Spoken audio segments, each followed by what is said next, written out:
আসসালামু আলাইকুম। আপনারা দেখছেন আমার ইউটিউব চ্যানেল মিটা 2018 সঙ্গে আছি আমি মোহাম্মদ আরিফুর রহমান। আরও একটি ভিডিওতে আপনাদের সবাইকে জানাই স্বাগত।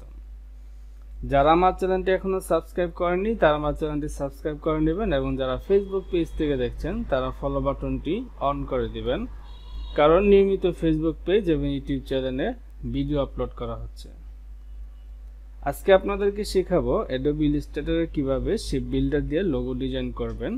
আমি একটি এঁকে এরপর আপনাদেরকে দেখাবো। যারা লোগো ডিজাইন শিখতে চান তারা আমার ভিডিওটি শুরু থেকে শেষ পর্যন্ত দেখবেন। ভিডিওটি দেখে যদি ভালো লাগে লাইক কমেন্ট শেয়ার করে দিবেন। ভিডিও শুরু করছি, সঙ্গেই থাকুন।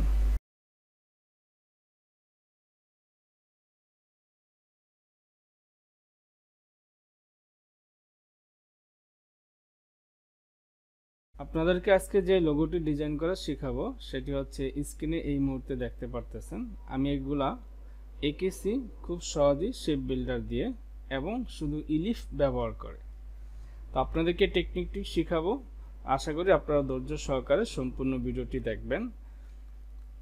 তো আমরা প্রথমে এটাকে ছোট করে পাশে রাখতেছি আপনাদেরকে বোঝানোর জন্য কিভাবে আঁকবেন।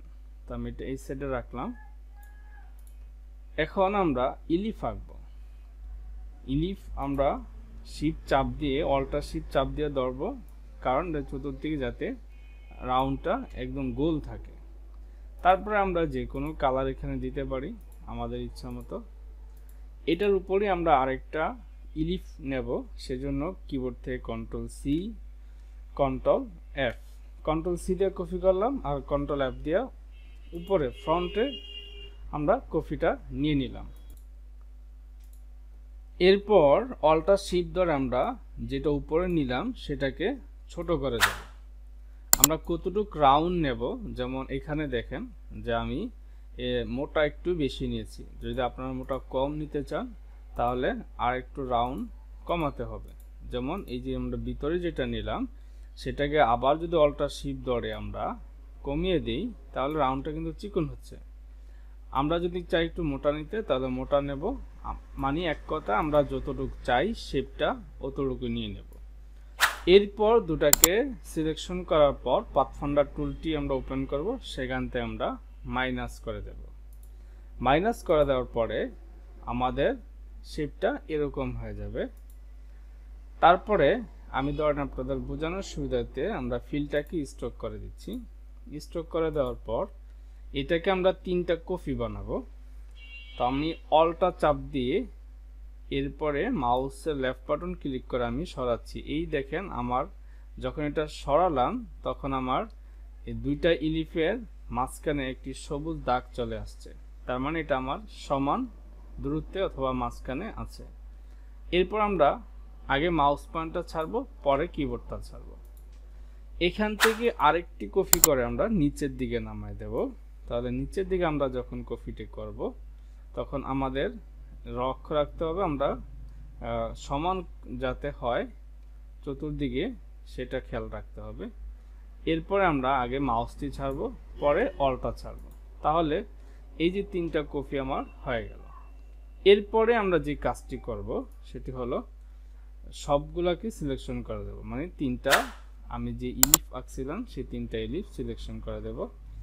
সিলেকশন করে দেওয়ার পর আমাদের যে কাজটি করতে হবে সেটা হচ্ছে এই যে শেপ বিল্ডার টুলটি ব্যবহার করতে হবে। এখানে শেপ বিল্ডার টুলটি নেওয়ার আগে আপনাদেরকে এটা বড় করে দেখাচ্ছি। অনেক বন্ধু আছে যারা একটু বোঝে কম, তাদেরকে আমি একদম দেখিয়ে এরপরই বোঝাচ্ছি। আমি আবার এই তিনটাকে সিলেকশন করে নিলাম, তারপর শেপ বিল্ডার টুলটি নিলাম। এই যে এই প্রথম আমার যে শেপটা আসলো এটার উপরে দিয়ে আসছে, মানে এটার পিছনে যেটা গেছে তার উপর দিয়ে আসছে। তাহলে আমরা কি করব, এই যে এখান থেকে ধরে এভাবে টানবো, তারপরে এটার উপর দিয়ে আমরা এই পর্যন্ত নিয়ে আসব। এই পর্যন্ত নিয়ে আসলাম।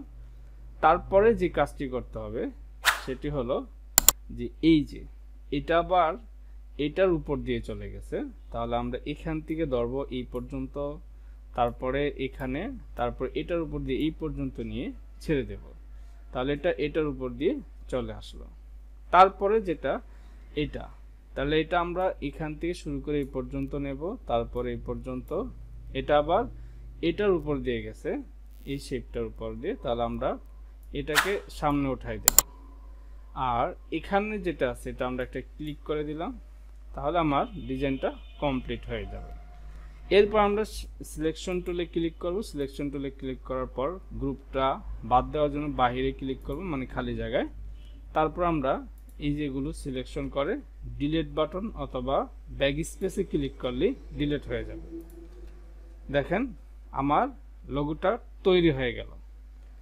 এরপর আমরা যেটা করব সেটা হচ্ছে কালারিং করার জন্য আমাদের গ্রেডিয়েন্ট টুলটা ব্যবহার করতে হবে। তাহলে আমরা গ্রেডিয়েন্টটা এক একজন এক এক রকমভাবে করব, সেটা আমাদের ব্যক্তিগত ব্যাপার, আমরা যেভাবে চাই সেভাবে করে নেব। তো আমি যেটা করেছি সেটা আপনাদেরকে দেখাচ্ছি, যে আমার এখানে আগেই গ্রেডিয়েন্ট তৈরি করে রেখেছি, আমি সেটা দিয়ে দিয়ে এরপর আপনাদেরকে কমপ্লিট করে তারপরে দেখাচ্ছি। দেখেন আমরা জাস্ট সিলেকশন করতেছি আর গ্রেডিয়েন্ট কালারে ক্লিক করে দিচ্ছি। এরপরে আমরা সবগুলো সিলেকশন করে আমরা যদি স্ট্রোকটা বাদ দিতে চাই স্ট্রোকটা বাদ দিয়ে দেব।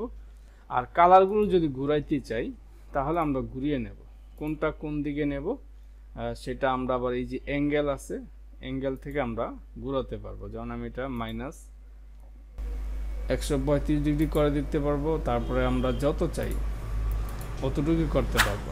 তারপরে এগুলো আপনার ইচ্ছা মতো আপনি ঘুরিয়ে নিতে পারেন কোন দিকে কি করবেন। এছাড়াও আমাদের আরও একটি টুল আছে, এই যে এখানে গ্রেডিয়েন্ট, এটা দিয়েও আমরা ঘুরাতে পারবো, মানে যেটা সিলেকশন করব তারপরে এটা দিয়ে ক্লিক করে আমরা এভাবে ঘুরিয়ে নিতে পারবো আমাদের ইচ্ছা মতো। দেখেন আমি আপনাদেরকে সমস্ত প্রসেসটাই দেখালাম কিভাবে আপনারা নেবেন।